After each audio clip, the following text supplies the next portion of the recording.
Hey, this is Amir. I play Aram on The Blacklist, and you are listening to The Blacklist Exposed.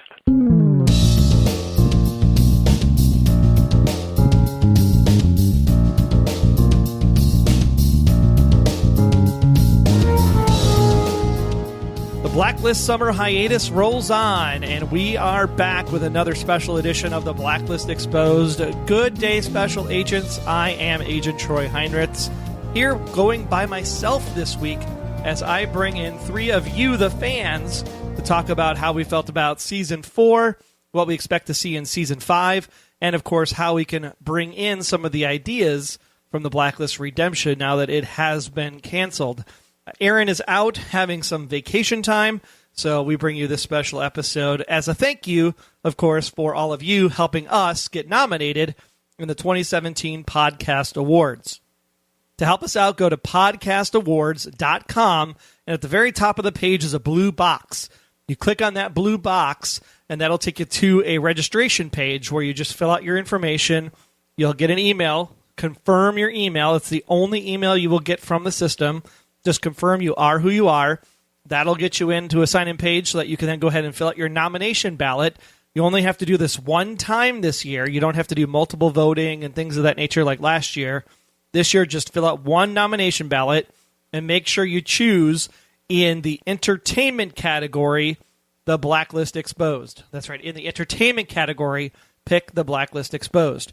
In the TV and film category, if you can help out our other Golden Spiral Media show, Beyond Westworld, that would be fantastic. Again, that's TV and film Beyond Westworld.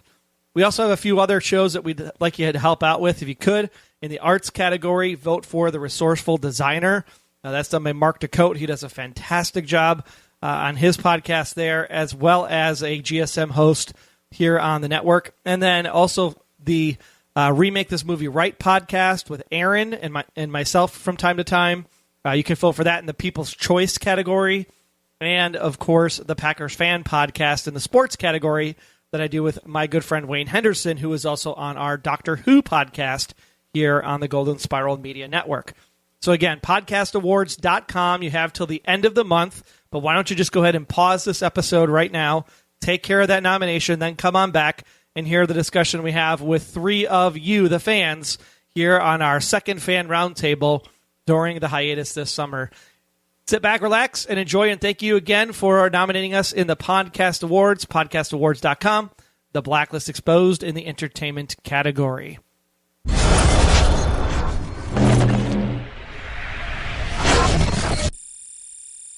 Well, we promised some special episodes in July, and I am very pleased to have some awesome Blacklist fandom people here with us this Saturday as we do more Podcast Award episodes. Joining us today, we have Evie, Tessa, and Jen, all from the Blacklist community. You've probably seen them on Tumblr. You might have even heard a few of these ladies on the Keen Minds podcast, if you wanted to check that out. And we're going to have a little discussion here around Season 4, the things we love, the things we didn't love. We're going to talk a little bit about the return of Tom, how we feel, how that is going to influence Season 5. We'll talk a little bit about Redemption as well, since I believe most of us are Redemption fans in this group, and how we feel about the loss of that show and what things we might want to see come up on Season 5 to work those stories back in, or at least some of the characters for sure.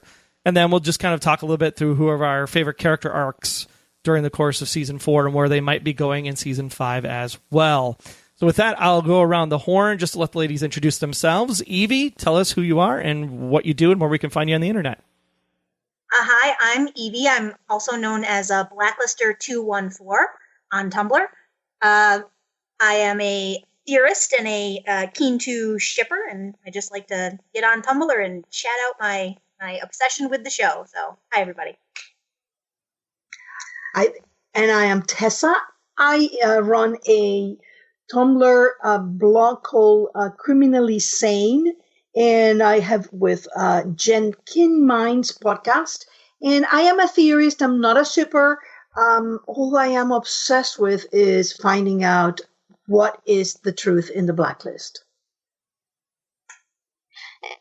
And hi, I'm Jen. I'm also known as Takata Saiko over on Tumblr and fanfiction.net and Twitter.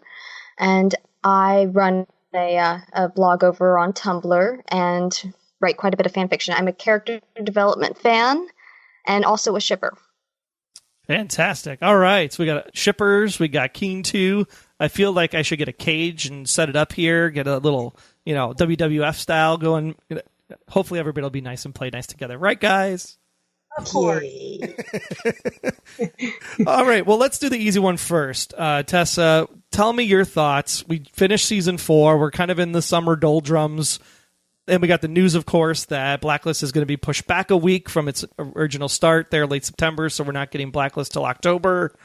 How did you think season 4 went for you? What were your high points? And then we'll talk about low points as well. It was a very, very strong season. For me, the Blacklist just keeps getting better, which is pretty hard to do because when it started, I was so hooked because of the quality of the show. It's a movie they present to you every single week that they're on. Just 22 movies that you're watching. The cast, to me, is terrific. And in general, the mind of the creators and the writers that write this is unbelievable. And as I've gone further and further, I've discovered more a secret language, if you wish, a symbol kind of language that is going through, that have helped me go through clues. I thought it was a terrific season. Tremendous character growth. We got a lot of action, and I know that a lot of people wasn't crazy about the Kirk arc. I loved it particularly, and I think that we haven't seen the last of all of those. John, how about you? Oh, I loved it. I felt like it was a roller coaster, just absolutely nonstop through the entire season. Looking back on it, you see how everything's tying together. You see all the loose ends, not all of them quite yet, but so many of those loose ends coming back together. They're pulling from pieces that, quite honestly, some of us had thought they were, had forgotten by the writers, and they're pulling on those and they're bringing them back together and they're tying them in. And it really is it was such a great season moving forward, and I have a lot of high hopes for season 5 because of season 4. Why is that specifically? We just saw the family dynamic that has been a thread through the entire series. I personally, in season 3, I was very hesitant on the Agnes arc. I thought it went through season 4 spectacularly. They just used it to really build some of the family themes that they've used, and the idea moving forward on sorry, I'm getting a little tongue-tied tonight. Just the family things moving forward between Liz and her daughter and all the things that she went through as a child and looking towards trying to protect her. A lot of people were saying that first half of season 4 was literally written to get Tom to the spinoff, and Tom maybe got a little bit more screen time than he probably would have normally had the spinoff not been there. I think it was the way that it was very natural, in my opinion, that it was written to sort of the natural evolution of wrapping up that arc and getting Tom and Liz to a place where that he could go off to the spin arc. But I think that's kind of where they were as a relationship, and mythology wise, I think it really opens things up having him go off to do his own thing, because he clearly has Tom also has such a mysterious backstory, and there's so much more mythology, and at least I do. I love the mythology. It's my favorite part of the Blacklist. So I thought that was fantastic, which was why I love this season so much. Requiem might be my second favorite Blacklist episode ever, coming second only to Cape May. Like Tessa and Jen have both said, there were so many threads that have been sort of coming together and clarifying in my mind. And I think without Requiem, I really would have had a hard time understanding where they were going in the second half of the season with Kaplan. Losing it and then just going against Red was something I had a really hard time wrapping my mind around, but I should have just had faith in the writers because they knew what they were doing. They had a plan, and it was beautiful. So that was fantastic, in my opinion. So let's talk about Kaplan then. During the course of the season, she obviously gets shot. We know that was probably expected, given the events of what happened to Mr. Gray, Mr. Newton Phillips from season 1. So we have that continuity from the writers where if you cross Red, if you don't come to Red, death is around the corner for you. Was it shocking at all that Kaplan survived that gunshot, or was that what you expected to see potentially, Jen? Well, I went back and forth right up until the moment where he pulled the trigger on if he was actually going to do it or not, because the Blacklist has a habit of painting a path for you and then taking a sudden divergent right at the end to take a different path. And so sometimes they do that, and then sometimes you predict it. It just depends on the situation. So I went back and forth right up until he pulled the trigger. And I remember sitting on my couch watching the episode and screaming when he did.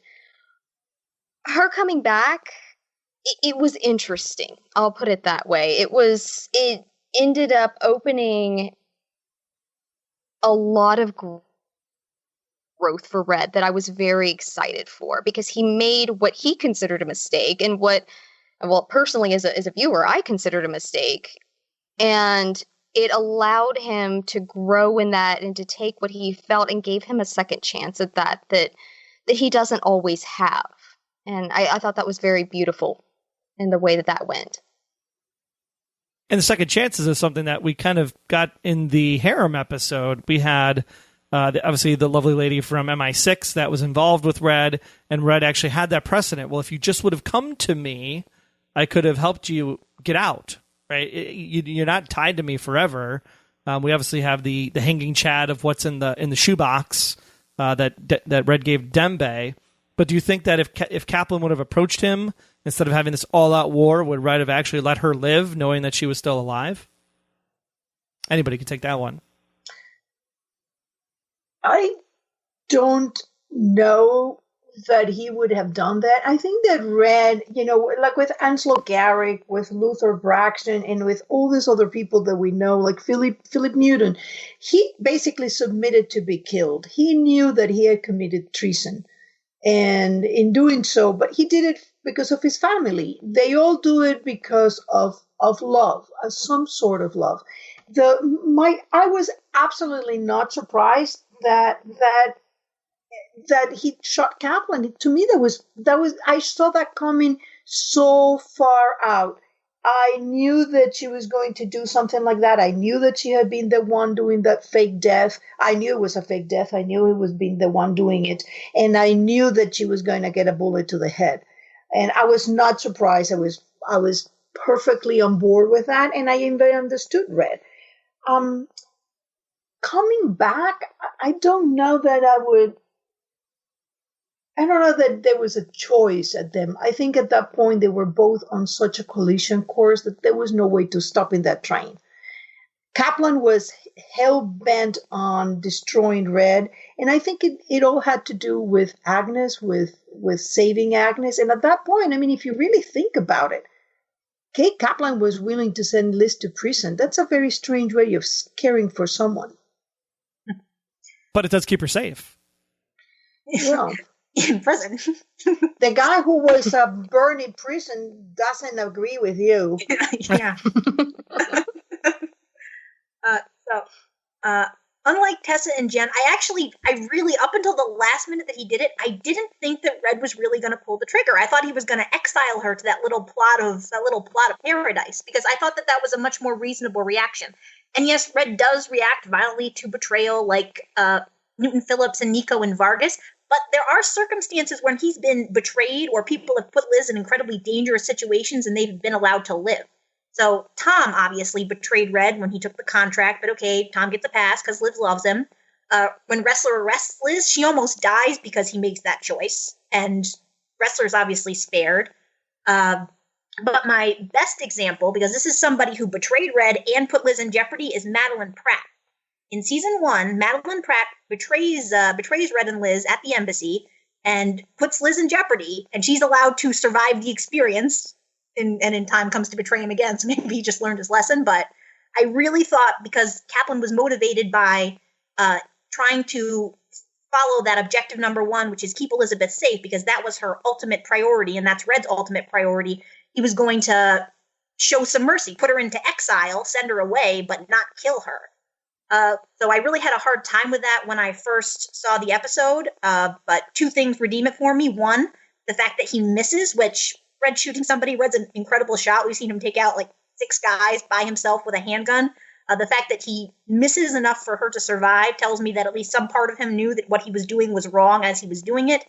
And number two, the place that he's in, emotionally, psychologically, explains it a lot better to me. I don't think I would have accepted it from season 1 or season 2 Red, but a Red who has just experienced the grief of losing Liz, actually thinking she was dead for a long period of time, and then realizing she betrayed him, he is very messed up in the head. So I can more easily accept that he makes that choice. And I am super glad that at the end he realizes, at the end of the season, he recognizes that he made a mistake and he shouldn't have done that. So I'm pretty much okay with it. The question, though, is, and we've been racking our brains around this, did he actually miss? Or was it the metal plate in her head that saved her life?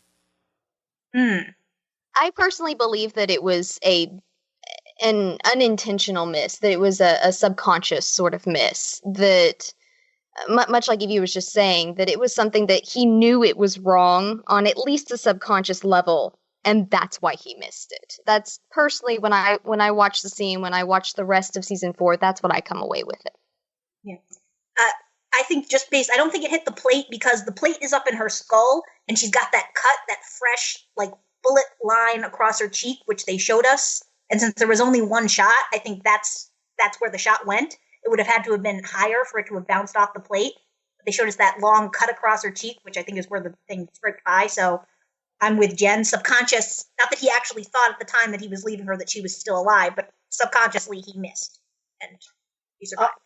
I think that because the shot on the cheek is basically almost the same shot that he missed with Ansel Garrick, that there is something, and I have a feeling that he was actually pretty close to Ansel Garrick, that's where he tends to shoot people when he's really angry, and he missed. I think he just simply missed, and there's a part of him that wishes he hadn't done it. He's not perfect. He is not. That is for sure. Yeah, They've made that clear over the seasons. I always thought that the bullet winged by her cheek, giving her the scar, but he was always aiming for her head. But then, like you said, still subconsciously, he knew that there was a metal plate in her head, and that's why he aimed there in particular, was to just knock her out, but not actually kill her. So I'm kind of a mix. Like, he intended to shoot there specifically, but that's why he shot there specifically, because he didn't want to kill her. But he could still say that, hey, I will pull the trigger no matter what, so I can keep my empire intact. Like, I don't want to look like I'm going soft or anything. Well, I do believe that there's something to be said about the world that Reddington functions in, that it does look like he's going soft if he lets people get away with things. And to release that control that he has, it's one of the reasons he is so controlling over things. If he releases that control, that puts him in a very bad position with the kind of people he does deals with on a daily basis. I mean, yes, Reddington he's an anti-hero, is what most people I think would consider him in this storyline. But he deals with some very, very terrible people, and they only answer to strength on his end. And so if he just lets people go because he has a sentimental attachment to them, if he appears to be doing that, that looks like weakness to a lot of the people that would have otherwise been his allies and could potentially cause a lot of trouble within that empire.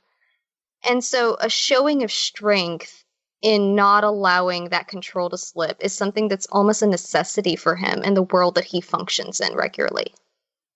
I think that was also very clear with Magnus Baldursson, that, he's like, you have to kill me or I have to kill you. And Red has a beautiful speech about truth and what it matters and what it doesn't. But I think that you guys have touched on something very interesting, which is Emma.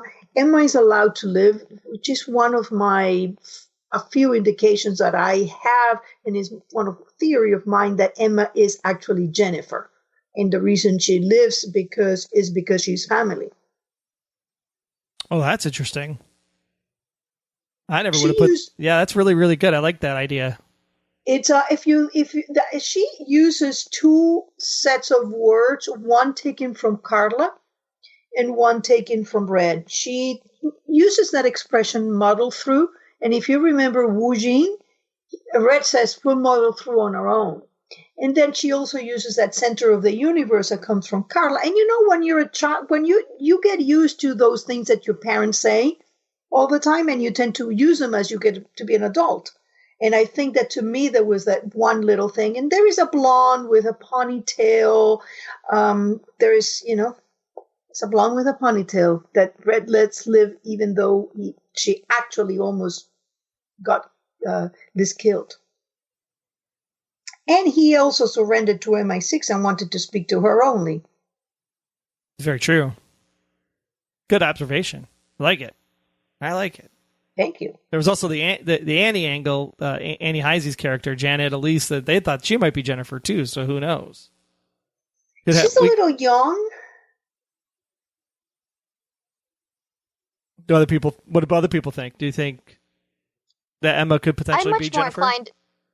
I'm much more inclined to believe Emma's Jennifer than Janet. I very much enjoyed Janet's character. I just went at her with the opinion that she was going to get Aram to the place he needed to be with Samar. That's how I read her character. That's how I viewed her character. Though I really liked her. I'm kind of sad that she's gone now. I assume she's gone for good. But I do not personally see her as a potential candidate for Jennifer. I could be wrong in that, obviously. I would much more be inclined to think that Emma is a more likely candidate for Jennifer, just age-wise and in the situation and the way that Red reacted to her, much like Tessa said. I agree in that Emma's a more likely candidate than Janet, but I don't think that Emma is. I don't think Emma is Jennifer, just because she was working for British intelligence, and she's got that. I mean, I guess she could have really, really impressive back paper that proves she's a British national, but I don't think so. And there was also that scene in season 2 where Red's asking where Jennifer is. He's asking Carla, saying, "I can protect her." And he's been in this relationship with Emma for longer than he's been in the relationship with Liz. So that could just be me. But I do like the theory, because there is a lot of familiarity between the two characters, and certainly paralleling and physically, I could absolutely buy her as the grown up version of the little girl with the bubbles. And why would she be the only one that gets to escape Red's clutches? Well, my theory is the reason he lets Jennifer off, and I could be totally wrong, to go live her life and live in secret, is because his presence is a danger, but he justifies it in Liz's life because from her mother's side, she's also getting this. She also has all of these overhanging threats. Liz was always in a lot more danger from outside influences, not just him. Versus Jennifer, who doesn't have this whole fulcrum problem in her background, who doesn't have Katerina Rostova as her mother. She doesn't have all these other dangers that are automatically coming for her. So, in my opinion, Jennifer can leave.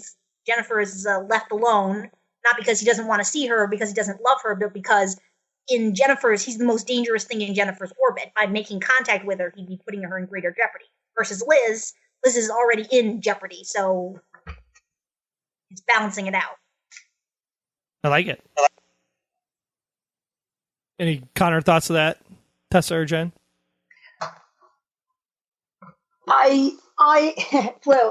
Yes, I do think that absolutely. Blacklister Eve is 100% right. Is that Jennifer was more protected because she was the daughter of Carla. However, I do have a sort of crazy theory. I know that you like the mom theory. My crazy theory is that Carla is Katerina. So in that regards, Jennifer was safer because she was associated with the identity of Carla, well, what Liz was associated with the identity of Katerina. Well, that would be like a nice wool pull over your eyes. Because he does say that you look so different, and she comes back with not as different as you. Yeah, so, and she punches him. Yeah, that would be interesting if she was there hiding in plain sight the whole time. That would be that'd be a good switch over. I don't buy it, but it would be a good switch over. Yeah. So, going back to Kaplan, then, so we get to the end of the season. What did you think of the resolution to the war? Did you expect her to take the swan dive off the bridge? Like, how did you guys envision it ending, and then was it satisfactory for you when it actually did come to an end? I think for me, it broke my heart in many different ways. I was very conflicted by the end of the finale because I've always been a big Kate Kaplan fan. She was a fascinating character. I mean, Red, the nickname Red's Army, you know, all of those characters that have been close to him are always fascinating, quirky characters, and Kate is very much so. She's very good at her job. I love the fact that at the beginning of season 4, Red tells her that she needs to know her place, and that the cleaner isn't a strategist, and yet she's the one that undoes his entire empire by the end of it. She does turn out to be quite the strategist by the end of the season. And I've always loved her for the ways that she comes at things. But she also destroyed so much in this supposed path to save Liz and Agnes. She nearly destroyed Wrestler's career. She killed Baz, apparently. I can get over putting various people like Marvin into prison where they can come back very easily, but there's no coming back from death. Let's talk to Liz, but typically there's no coming back from death. But in the end, I didn't feel like there was any real resolution in which they could coexist. And so killing her, so I guess I'm left with the biggest question of what do those bones mean, and what could they mean that it would require her to kill herself to make sure that Liz got to them? Well, I think it's a parallelism too to the Fulcrum, because that was the whole concept was, you know, the Fulcrum's keeping me alive, and if Red dies, the Fulcrum comes out and exposes the Cabal's secrets and blah blah blah blah blah blah blah. So I think with this, it was very similar in that if Kaplan were to die, then there was a protocol for the suitcase to make its appearance, because the only way she was dying was if it was at some behest of Red, because Red would always protect her, potentially. I don't think it was like a permanent thing, like if she ended up getting killed in the line of duty or whatever, then the suitcase would still be a secret. But given this, it was like her only out. That if I die, this suitcase comes out, and she just made it so that she went out on her own terms, which I thought was fascinating. Oh, I agree with that. I just don't think that moving forward, that Red and Kate could have coexisted after everything that happened, even if Red made the correct choice and did not want to hurt her again. So I think Red made the correct choice, and Kate made the only choice she felt like she had left. How about that? What about you, Evie? I think, Kaplan went too dark to go. I was really happy, first of all, that Red wasn't the one to kill her. That was my prayer as we're going into the finale. I didn't want it to be Red, because it's really messed him up, and I didn't want that to end with Red being the one to kill her. So they answered my prayer on that one. They also kept having her. I wasn't surprised that she ended up dying, because they kept having her with those headaches, and I kept thinking that was going to be something like she was going to have like 3 months left to live anyway, which they didn't end up doing. But I very much got the sense that we were really reaching the end of the line with Kaplan, and she did so many things as they were saying. She messed up Wrestler. She had Wrestler brainwashed. She was going to send Liz to jail. That woman that she hired there, the Natalie Luca, possibly, and she killed the wife of that associate of Red's. I mean, there was a big like civilian collateral damage trail behind her, and I don't think that she was coming back I didn't think that she'd end up coming back from the edge. It would have been my hope, because I too loved Kaplan, but I kind of felt that she was going to die. As for seeing whether she was going to jump off the bridge, I should have seen it coming when they stopped on the bridge and had the standoff, but I confess I was somewhat surprised initially. But yeah, I'm not surprised it ended with her death.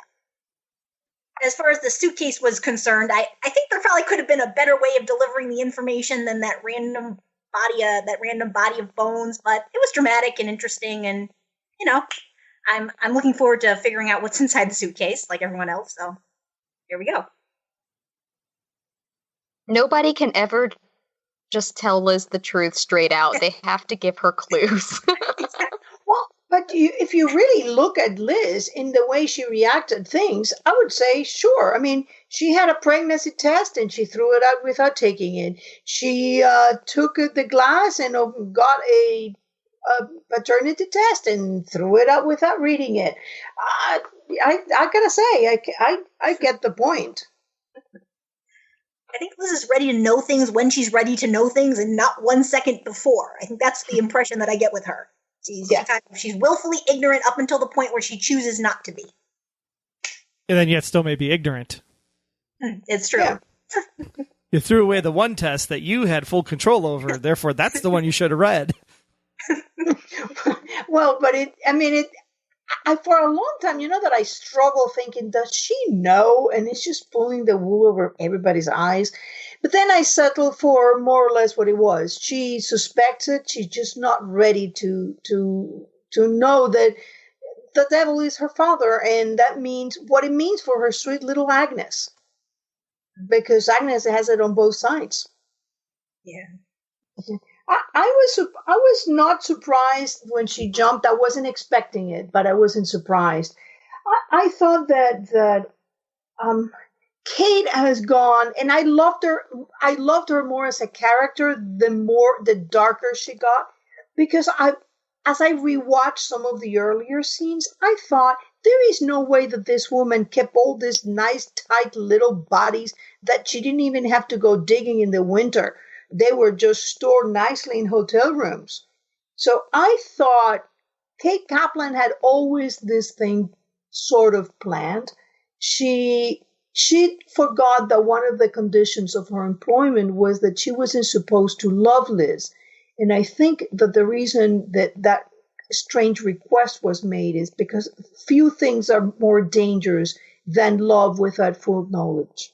And I think that that's what she really went off the dark side, because it was all about loving somebody when you don't have all the information. I don't think that even Kate knew that Red is her father. Well, then, Tessa, I want to ask you the question. There's this exchange. She says, "You're my father. You lied to me the whole time." But Red never confirms or says anything. And then there's this exchange with him and Dembe about did you deny it? And Red doesn't answer again. He's like, no, I didn't deny it. So is this Red is letting her believe that Red is the father, or is Red actually the father? Where do you stand after that exchange happened? I've always been on the bandwagon that Red is her father. The only thing I didn't know about after 101 was is he the biological father, a stepfather, an adopted father, a paternal figure? That was my only questions. I have no doubt whatsoever that he is her father, her biological father, because we've had clues. That's my girl. I didn't want you to be like me, something that you wouldn't say even to a child that you haven't seen since he was 4. You would say it to a child that lived with you, but you wouldn't unless it's related and you're talking about genetics. So I am fully 100% convinced that is a real DNA test, that Red is Red. I'm not saying that he was always Raymond Reddington, but since he went into the Naval Academy, he was Raymond Reddington. So I'm 100% on board that. Now the whole thing with the bag of bones and what Dembe says, it's Liz will never be able to read it. To me, that has nothing to do with the paternity test. To me, that is something that Red did to Katerina that Liz will find unforgivable. And if you think about the things that Liz have found unforgivable, it is simply to keep her mother away. She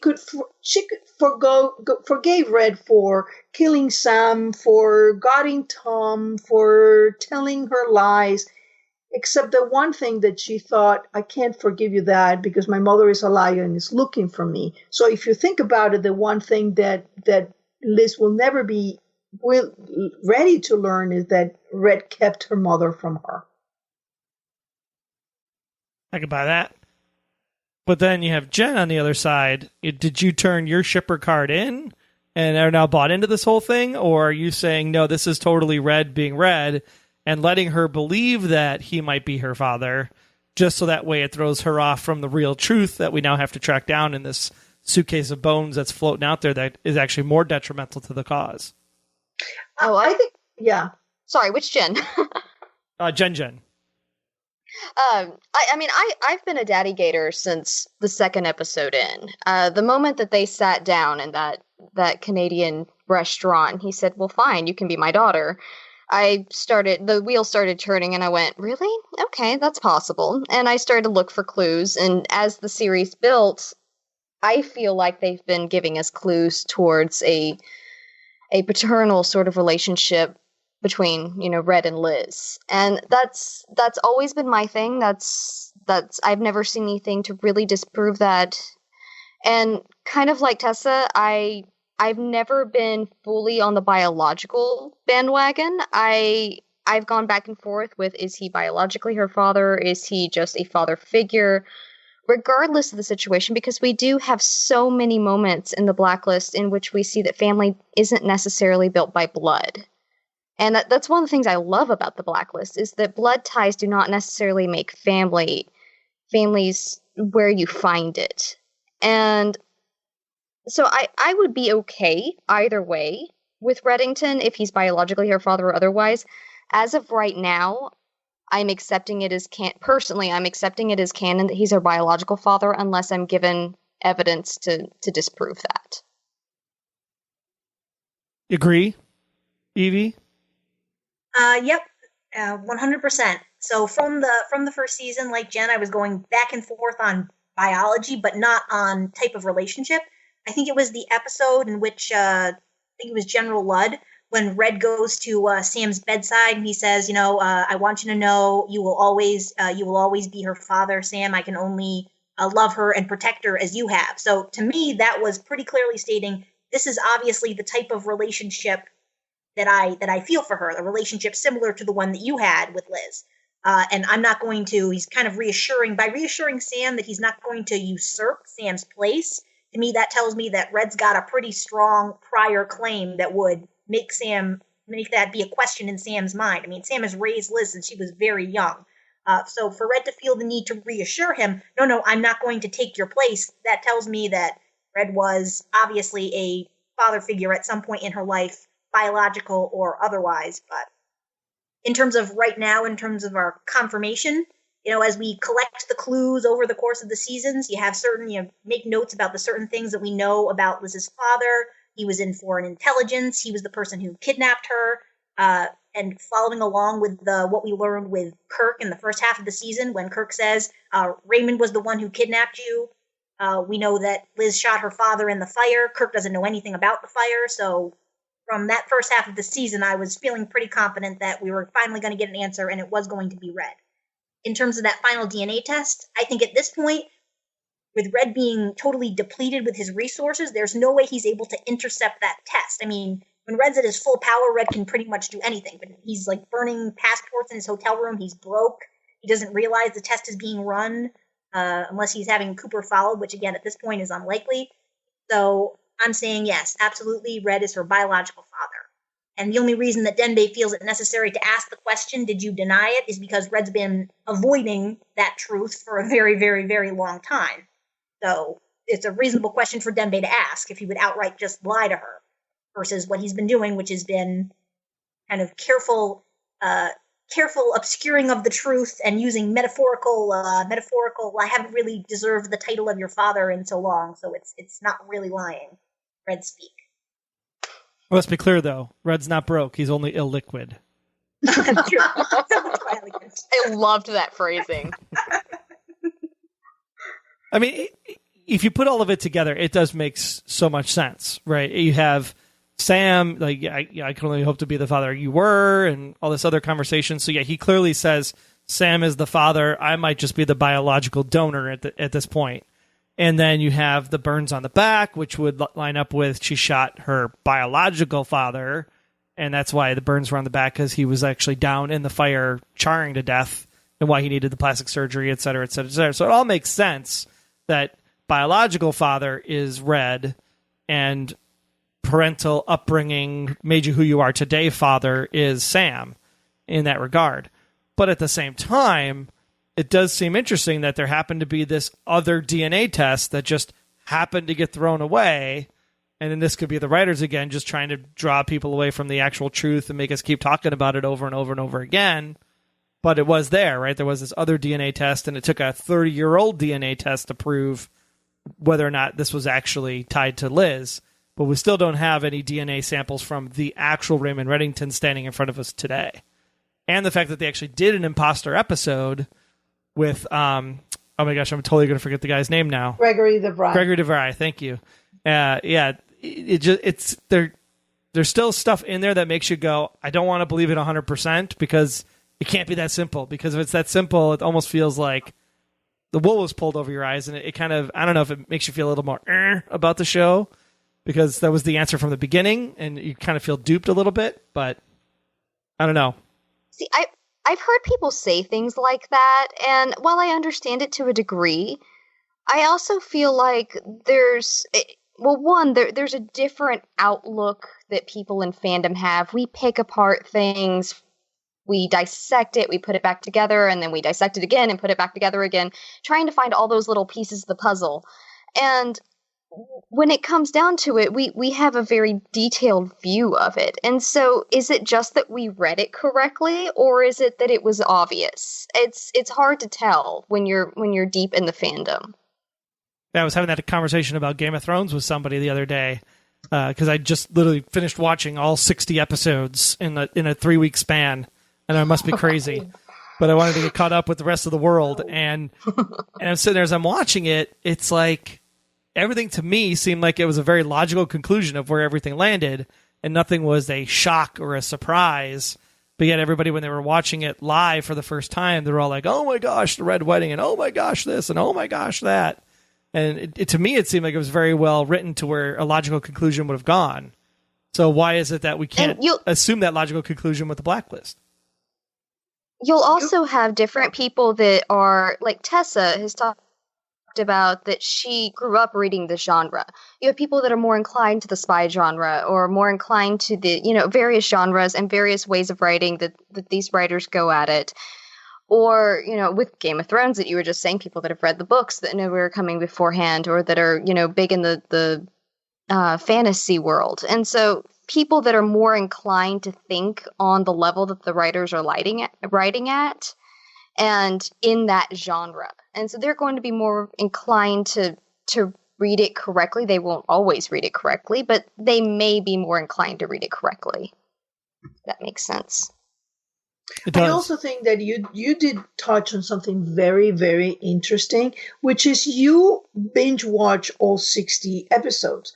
And I've noticed that a lot of the things that the Blacklist does to obscure a truth that actually might be very simple is to change the order in which it gives you the information. So it will give you first an information that at the time means nothing, but it will be a future misdirect. And when they present you the real information, you tend to dismiss it because you already were given the first information that throws you in the wrong direction. And it's first is best bias. And thus, let's say that you would think, you will hear that, Red, Carla and Jennifer are fine, and then you will see him with the little ballerina. You would think, oh, he misses his daughter. But because you were presented with a little ballerina and he's presenting the head of Tanita to wrestler, you're already being thrown in one direction, and then once you've been shown a clue, you tend to dismiss it. Oh, no, that's not a real family. They're not married. That's a cover wife, and all sort of other explanations for something that is actually pretty simple. Yeah, and when you do the rewatches, that's where I started. When you do the rewatches and you binge watch, that becomes very apparent. What is the apparent thing that you're seeing? It's easier to find the threads when you're binge watching it back to back to back versus when you're waiting a week and then 3 to 4 months in between the longest hiatuses. Correct. You tend to lose some of those details that you might have gained, some of the parallels that you see, some of the different threads tied together when you binge watch everything back to back. I personally, at the end of season 3, I think it was, I went back and did a massive rewatch of all of them. And I had been complaining the entire season about all these retcons and missing threads and that the writers just weren't getting their continuity right. And I was so frustrated. And then I went back and did a full rewatch of the entire show and went, I was wrong. They know exactly what they're doing. We just don't have all the pieces of the puzzle yet. We just don't know what we don't know. And these threads are, as we continue on, they're being tied together. And I have a feeling that once we get to the end of the show, if each person goes back and does an entire rewatch, so many things that we think we're missing would become so much more apparent after the full binge watch rewatch. Well, hindsight's always 20/20. So I mean it'll be easy to pick it up once we have the actual answer, right? I agree with both Tessa and Jen. I think part of the problem with getting all these little snippets spaced out over such a long period of time is that you start coming up with your own explanations as to how they're connected to such a point where you're thinking that your thoughts and your theories are actually what's been presented. So you have this as in your mind as being set canon when in fact you just made a guess and you're just holding on to that guess very stubbornly. I have no idea what you're talking about. Never done that myself. I definitely had to let go of some very firm Tom King backstory headcanons that I had when Redemption aired. I have a list out on Tumblr of things that I was determined were true and that Redemption just blew out of the water for me. I went, okay, good to know now. I had to let go of Sam being a diplomat. I was so sure of it. It just blew my mind when I said, what do you mean? He's a grifter? Really? With Sam, I thought criminal, but I thought smuggler. So I was close enough where I still kind of patted myself on the back a little. I'm like, definitely a shady CI that he met, while doing sneaky naval intelligence stuff, and that's why they can't figure out what the connection is between Reddington and Sam. That's where pirates go to hide. They go to the farthest place from water in the middle of Nebraska. Yes, they do. I was like, it's his hometown. He returned. He had a seedy life, smuggling illegal goods in and out of a DC area, and that's how Reddington got Katarine into the country. Or they were arms dealers that they went after. Or I had so many. Or that's how they were smuggling sleeper spies in through Sam, and then he worked with them. I had crazy theories. Grifter is simpler. Well, Karakurt did get in the country. You never know. Could have been part of the old network. Exactly. He could be a grifter / smuggler. He could be one of those hyphens. I mean, that's just to be discovered. Hey, if you're going to do something illegal, might as well just keep going. Exactly. Try a bunch of different things. See what fits. Well, speaking of illegal or legal, depending on how you want to look at gray matters, we had the Redemption season this year, and it did move Tom Keene off the main show over to Redemption. What were our thoughts overall on Redemption? Let's go ahead and start with... Oh, Tessa, why don't you go? I love Redemption. Redemption is, I love the Blacklist because of the complexity, but if I have to pick a kind of show that I would just love to watch, it would be Redemption. It was sexy, it was fun, it was fast. Whoa. We gotta be careful on the sexy here. I mean, it is his mom. No. The show was sexy. The show, it was just it was that spy, and they were in Dumont will come up with all these crazy things, and then we have Solomon. And I'm sorry, but whenever you put Edgar Theggy, that becomes sexy to me. I do confess to a little fangirling over there. The guy is just beautiful, and he's a terrific actor. It was just a great show. All the things they pulled together, and it was just great. And I love the family dynamic that they had in that little family over there at Alcyon. And I particularly loved Howard. Howard and Tom together were absolutely terrific. And Howard and Scotty were off the charts for me. I'm just waiting for the first family reunion. That Thanksgiving is going to be precious. Leave the weapons at the door. Don't try to kill each other. The family that occasionally may try to kill one another. I loved it. It was an absolutely great experience. I love to have Tom be the focus of the show, and I will certainly going to miss Redemption a lot.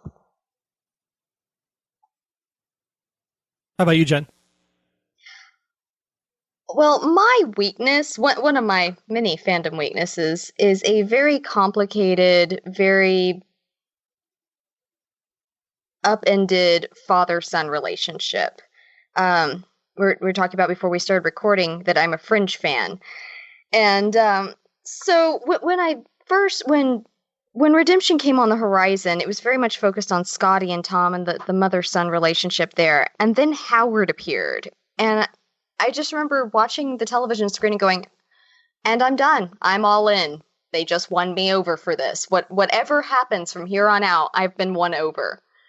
And I loved it. It started a little slow for me.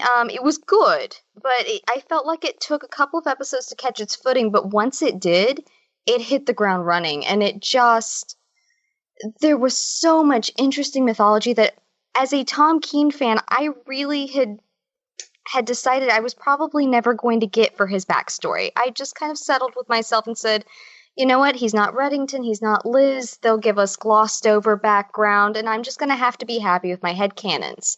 But no, we got an entire season of a spinoff for Tom Keen's history, and that is just the best gift that the writers could have given to me.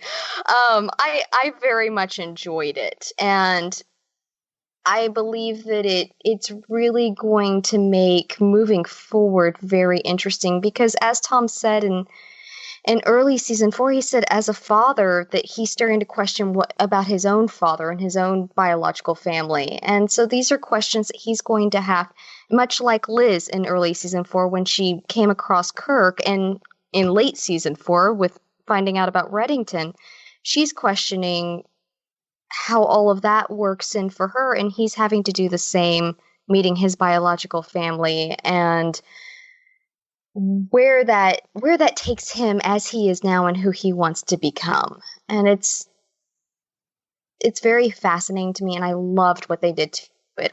I'm sad to see it go, but I'm also very excited to see how they work it into the main show and see Tom back on the main show, because I have to admit, I got very spoiled with him in Redemption being on the screen so much. And while the last bit of season 4 was just nonstop and absolutely fantastic, I still did miss him several episodes into that last arc. I was really starting to miss him. And so I'll be happy to see him back in. I believe that the way they brought him back in was better than I could have ever expected. It was just perfect. How about you, Evie? I'm pretty much going to be echoing everything that Tessa and Jen just said. There could be no greater gift than more crazy mythology and nutso spy parents, and just being able to flesh out Tom's character, who has been a favorite from me since season 1, which was a very unpopular position to have in season 1, but I stayed with it, and I've not been disappointed. So I got more Tom time, more crazy mythology, and as a very pleasant surprise, I love the way Tom and Solomon's relationship is the funniest thing I've seen ever. I loved the scene where they were working together, and he was pretending to be the plumber inside. That was amazing. That's got to be one of my favorite things that I've seen this season. They were so great together. So yeah. Yeah, the plumber scene was definitely a fan favorite. Top notch. The flight attendant scenes. Those were good too. With the plumber. Those were cute too. Oh, and Solomon reciting Moby Dick. That was, it was just, overall, it was just great when Scotty has to to torture Tom. I'm sure that all of that is going to somewhat be reflected in the mythology of the Blacklist. Yeah, And I'm always glad to see more Tom because I love Tom and Red together. which is interesting when you think about it from the whole universe of the Blacklist, because Red was the one that hired Tom originally via the Major, and then they have this like weird thing between them. I love the one. I think it was a mid-season finale or late season finale where he was like yelling at Red and said, "Oh, are you just pissed off because I didn't ask Daddy's permission?" And you're sitting there going like, "Well, is he talking about like is Red his dad? Is Liz her? Was Red Liz's dad? What does he mean by that statement?" So I find it interesting what their relationship's going to become, because at this point, Kaplan obviously used Tom to put her plan into motion. So now Tom is on the opposite sides of Red again. And is Tom really on the side of Liz at the end of the day, or is he going to be kind of an independent contractor for this upcoming season? I have a lot of high hopes for a very Dom and Red sort of relationship in times to come. Obviously, it wouldn't be nearly, within probably even when the show shows us, unless they do a huge jump at the end. But I could see them working towards that sort of relationship by the end of it. Tom is one of the few people right now that could have taken that suitcase, and I'm not going to say he has a pass with it, but he is Liz's husband. He's the man that Liz loves. Red's not going to shoot him in the face over it. Red made the comment in season 4. He said, I'm not going to betray him like other employers might, because I genuinely care for him, or rather you and Agnes. And I really enjoyed that moment, because I think he has, in his own way, and not as in like Thomas his best friend, or that he would choose to go spend an afternoon with Tom Keene if he had a choice. But in his own way, I think Red has finally sort of warmed up to Tom as much as he can. It's an exception. It's an exception that neither of those men are going anywhere. They have both accepted that neither of them are leaving Liz's life, and they coexist. Very parallel to the Alexander Kirk relationship. Which way? Yeah. I'm not seeing that one either. No. Well, just the fact that he let Kirk live, right? If the Hobson's choice was Kirk, and doing that in order for Katarina's sake, because of the baby, he's doing the same concept with Tom. Like, I'm not going to kill you just because you mean so much to Liz and Agnes at this point. So very similar concept. To a degree, I really do see it more as a Dom and Red early years relationship, that there's a sort of mutual respect in a way between them. They may not always like each other, but there is a definite respect that we've seen played out through canon. Whenever Red needs something done in a timely manner where there's really very little room for error, he calls Tom. That's the person that he calls.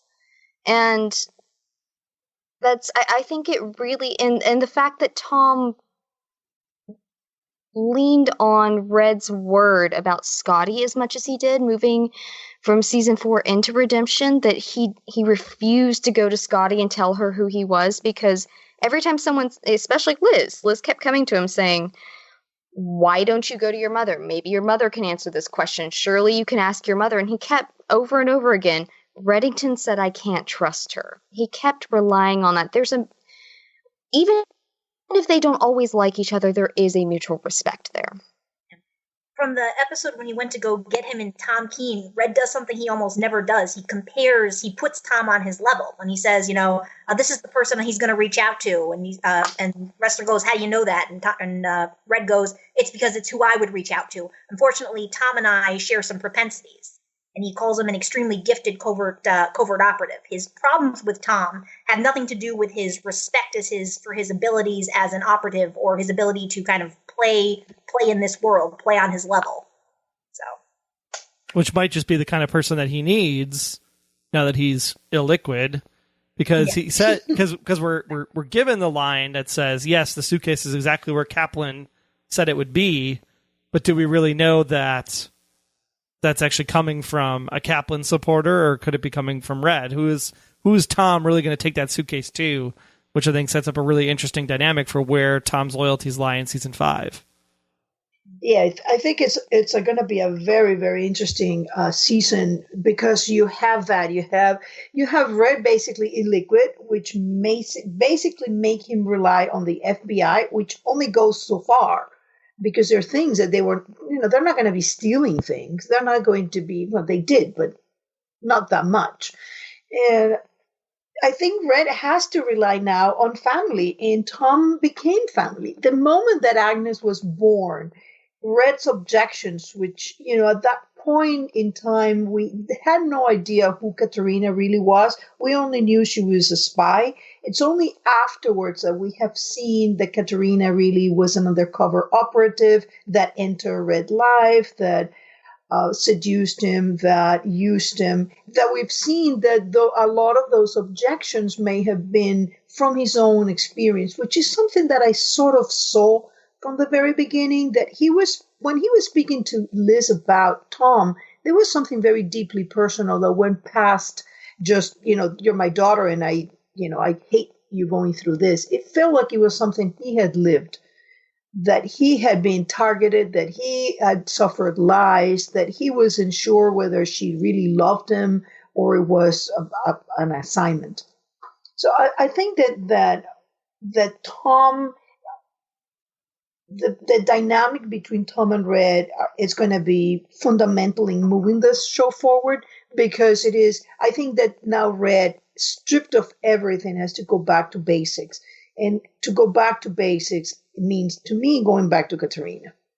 I think that a lot of what Red says is about the truth and about examining and not understanding. It reflects him going from your mother died of weakness and shame to I'm not sure why she disappeared. And I think that he had been evaluating that maybe he judged her too harshly. I agree. Going forward, I think Red is going to have to be relying on Tom, and that will bring back all those Tom Katerina parallels, because that's been something that three of us have been talking about for forever. That when he looks at Tom, he's not just seeing Tom; he's seeing what happened to him and Katerina could potentially be happening again. So he's always known that Tom is strong and capable. He's known since season 2 that Tom loves Liz more than anything, or else he wouldn't have been so content in just leaving him in Germany and being certain that he was going to fly back to save Liz. He knew that Tom loved her absolutely. So I think Red's big problem is because he saw what happened when he got into his relationship with Katerina. She honey trapped him, and then obviously at some point, even after the honey trap, they got back together, and then it ended in terrible, terrible disaster. So this is where Red's getting his warnings about Tom, about people like him can't change. So I don't think it's so much that he believes that Tom's going to deliberately try to hurt her, but simply, like Katerina, he won't be able to escape that part of himself, and it's going to bring ruin and destruction on Liz and on Agnes. But I'm hoping going forward in this season, because he's illiquid, he's going to have to rely on Tom and get to a place where he's going to work past his Katerina issues. I'm hoping for an Ansel Garrick-like scene where they're stuck together and they have to just talk it out in like a box and just let things just explode between them so that they can sort of clear the air, and also hopefully clear up some things about the Angel Station Hotel and what the heck happened in the season 1 finale that I really want to do. Please. Well, as we wrap things up here, maybe some quick questions. Let's just go around the horn. So the first one is, what do you think Red said to Alexander Kirk when he whispered sweet nothings in his ear? My view is that he's bringing up the information that he has that Katerina may in fact be alive. I don't think anything apart from that would stop Kirk from killing him, because clearly he values Red dying more than he values his own life, and more than he values the good opinion of Liz, who had begged him to stop and who was his daughter for all intents and purposes for several years. So the one thing that he's talking about, and the conversation that they're having, is about Katerina and how much Kirk still loves Katerina. Crazy devotion there. So my money is there's evidence that Katerina may in fact be alive. I fully agree with Evie there, that I cannot see another scenario. I was very against the idea of Red believing Katerina was alive up until that point, just because he'd straight up told Liz, your mother is dead. And in most cases, I can find a way around the out and out lie with him, except with Katarina. That's kind of my hang up on the Red doesn't lie, but I can't see another scenario there that could have stayed Kirk's hand. I just can't see another one. So that's what I believe he said. It could be something that's just not on my radar yet. But as far as I can tell, that's the best guess I have for that. I think that he told Kirk was basing everything in that he had a happy life, and that Red was the interloper who seduced Katerina and stole his child, and his life was over. And I think that what Red told Rostov was, no, Palsy, I was married to Katerina, and you got into my happy marriage. And that was enough, because I would have taken his entire force of revenge and render him the bad guy. That's an interesting thought. I don't know if it would stop him in his tracks when he's got the needle in his throat, but it is possible. Flip the tables. Very, very good possibility. So when we come back now in season 5, which character stories that's not Liz, Red, or Tom are you most excited about seeing moving forward? Let's go ahead and start with Jen. Wrestler. I just, hands down, I seriously want to just wrap that man in a warm blanket and protect him in the finale. I'm both very excited and very terrified at the same time, because I know what sort of anguish this is going to bring him, because he's a good man. He's the Boy Scout. And yes, this was an accident. It was a horrible accident. He also took the steps needed to cover it up. He took his steps into the gray in season 4's finale, which he needs to, because otherwise he's not going to be able to survive continuously in a black and white sort of view that he likes to take in this world. He needed to get a little deeper into the gray, and he did, but I know how much that's going to hurt him. So I'm very fascinated to see where he's going and how all that pans out. I agree. I mean, I have to say wrestler. I would be interested to hear about Cooper, because we haven't seen a lot of Cooper lately in terms of character development, but definitely wrestler. I mean, he was put in more or less a very similar position to Red. Now we're going to see what is the aftermath of all that. Yeah, I'm wrestler as well. I am interested in the soul searching that's going to be happening, because of all the characters in the show, wrestler's the greatest zealot in his beliefs and his in what he believes needs to happen in terms of the law and following the letter of the law.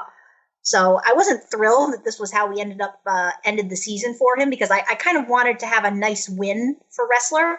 But it does put him in an interesting moral place, and I'm hoping that this is going to lead us to a Tommy Markin episode. I don't know, that could be a totally fruitless hope, but I'm hoping that he's going to be going on a little soul-searching mission and possibly going to confront the man who killed his father, and that would be very exciting for me. See, I want more of the wrestler story too, but I don't think wrestler's this good Boy Scout that we always think he is.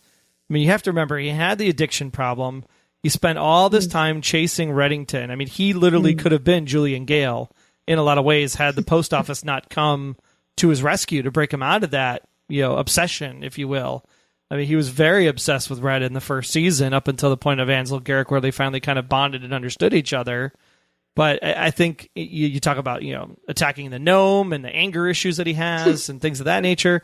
There's a lot of darkness in him. Remember, he was going to disembowel Tanita in that episode.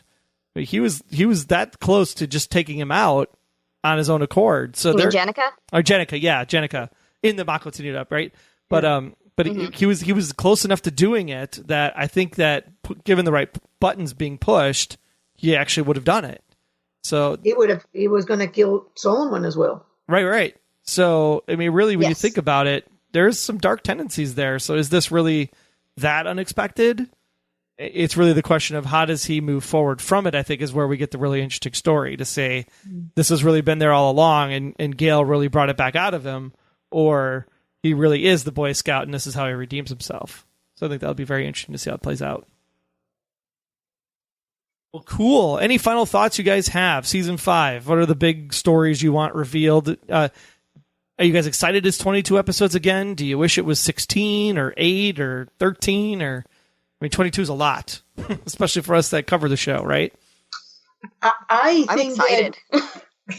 I'm excited too. I think that we're going to get 1 season to 2 seasons more. That's it. I'm getting the feel by how many threads are being picked up that we are approaching the end, and so I think that we're going to see a lot of Dom, which gets me very excited because I love that character. And I think we're going to start seeing all this family drama, because I think the Blacklist at the end is just a little family drama, just played in spies and with millions of dollars, and people killed when they want to leave a little message to one another. But I'm super excited to see Dom Red reconstructing his empire. I want to see how it goes forward now that Liz knows who is her father. What's going to happen to the post office now, knowing that is she going to tell them? What's going to happen with Wrestler? You have this conflicting dynamics all around. It's like everything is new again. I'm never sorry that it's 22 episodes versus less episodes. Never say give me less episodes of Blacklist. I really, that would never be an acceptable choice. So, like Tessa, I'm getting really excited because I also feel that we're getting into the last season, maybe 2 seasons left, so they're going to be able to really start dropping some mythology stuff on us. So I'm obviously really excited to see how they end up wrapping up Tom's redemption mythology, and then also the secret of what's inside the suitcase. That's very exciting for me. I've noticed that we've started to do like a flashback episode a season, or a semi-flashback episode a season. We had Kate May in season 3. We had Requiem this past season. So what I really, really want is a flashback episode that they're going to dedicate, obviously it would be toward the end of the season, probably toward the end of the series, about Reddington and Katarina's relationship, because anytime I see Katarina, I get really, really excited. She's awesome. And of course, I'm also looking forward to seeing Red rebuild his empire with Liz at his side. I want to see them commit fun crimes together, not like crimes, but like fun, capery sort of things as some father-daughter bonding time. I think that would be, because it got very dark this last season in the Blacklist, which, not to say it wasn't a good season, but like Liz, and when they were in the car together and she finds out about Kaplan, she's going, oh gosh, can't it just be over? Can't it be over? I want the sadness to lighten up a little. So, and just go back to having a little fun, crazy Blacklist good time of Red just laughing and giving people smoothie or giving people great slushies, etc., etc. Eating brats in the woods with a glass of wine. Exactly. The fun stuff. Okay, maybe not drunk Red. Red was pretty slosh that entire episode. We love drunk Red. I will never, ever complain about more Blacklist as long as they're handing me fantastic canon and mythology and great character development. I'm going to be all over that.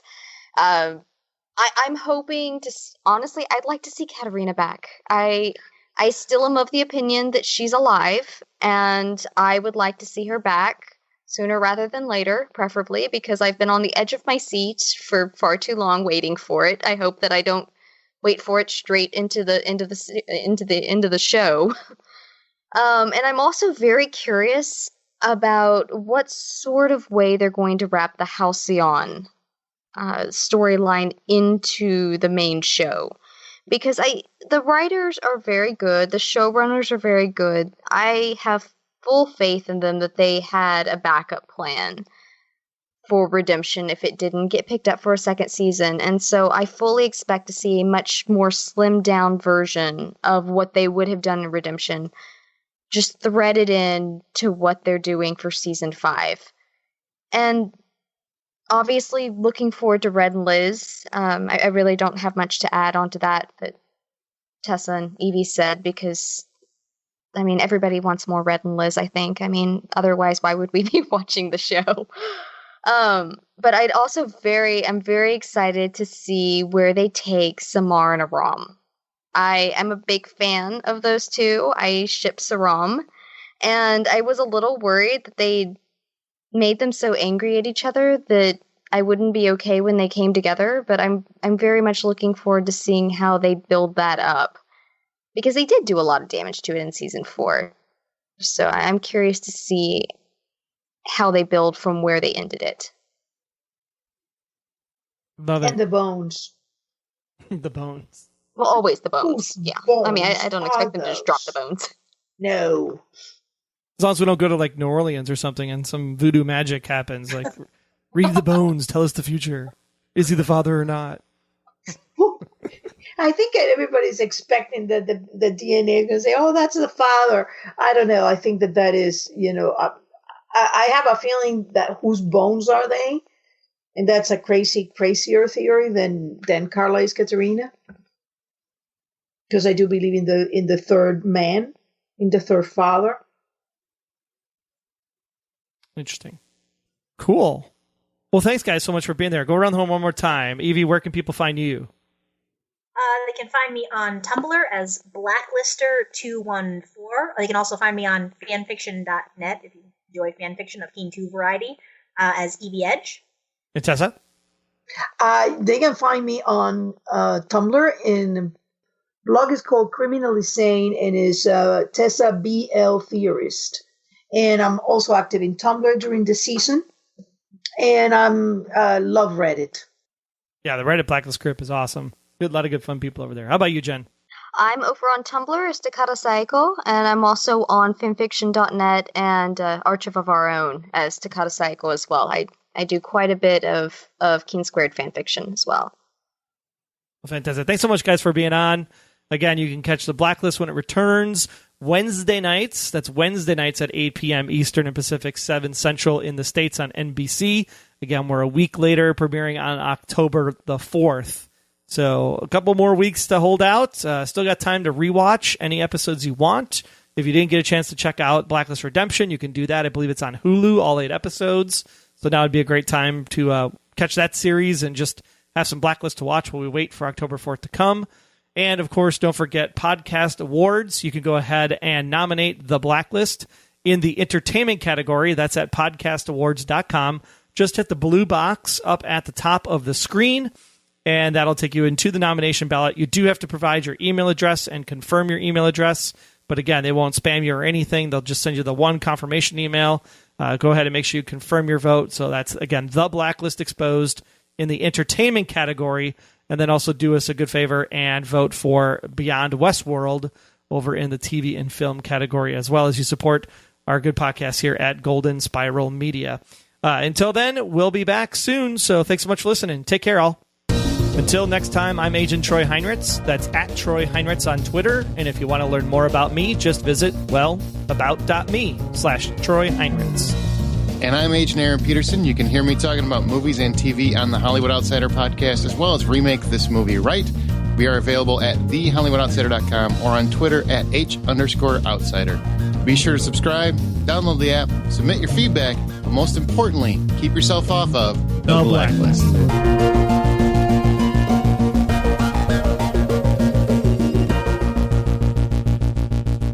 The Blacklist Exposed is a Golden Spiral Media production. Find more of our great podcasts at goldenspiralmedia.com/podcasts.